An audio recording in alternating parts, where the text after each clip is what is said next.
Hello G Squad, welcome back to the channel. I'm just buffing out a tip right now because we are going to go ahead and apply some polygel to it. We've got that Saviland colored polygel and we are putting a couple blobs on there because we're going to make a really cute pink heart. Now we're going to take those two blobs and with my handy dandy brush, we're just going to shape that into the shape that we want. And because we're working with polygel, you can take your time with it and just get it exactly the way you want it to. And I love this Saviland polygel because it is not sticky at all. Now I do want to say though, while you're using this, if you're doing this on yourself or on a client or a friend or what have you, and yes, I have a broken nail there. Yes, I do. No worries, we're going to fix that. But if you're working on a friend or something, please make sure that you put a nice thick layer of clear down first, because if you make this too thick, it is not going to cure correctly.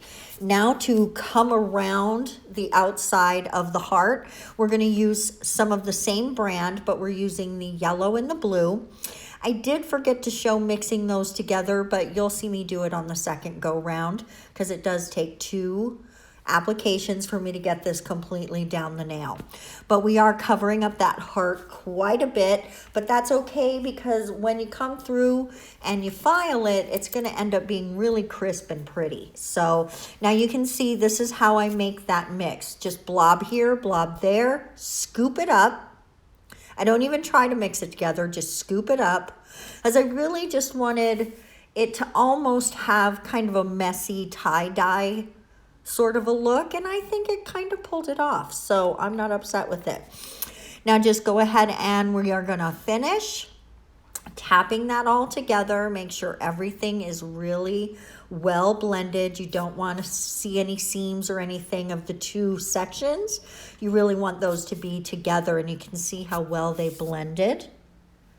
And just tap that into place, smoothing everything out really well. But we did mostly cover up that heart, and that's okay. That's okay. That's exactly what we intended to do, but we don't want just a pink blob in the middle. Of course not.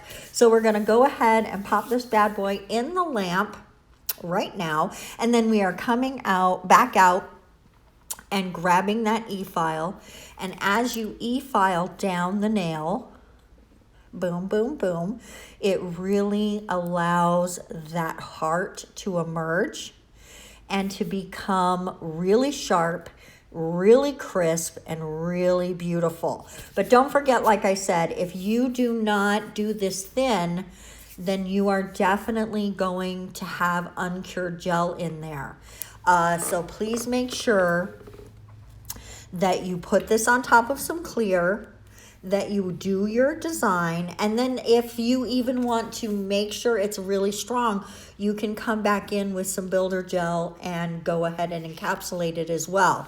But you can't go too thin because otherwise you're not going to see the color, but you can't go too thick because otherwise it's not going to cure. So there's definitely a learning curve there to see what the correct thickness is going to be, and it's fun to do that. So definitely experiment before you go putting nails on yourself like this. Just do a little experimenting.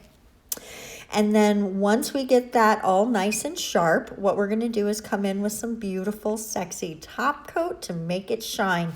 Look at how pretty that heart came out, you guys. Oh my God, I love that so much.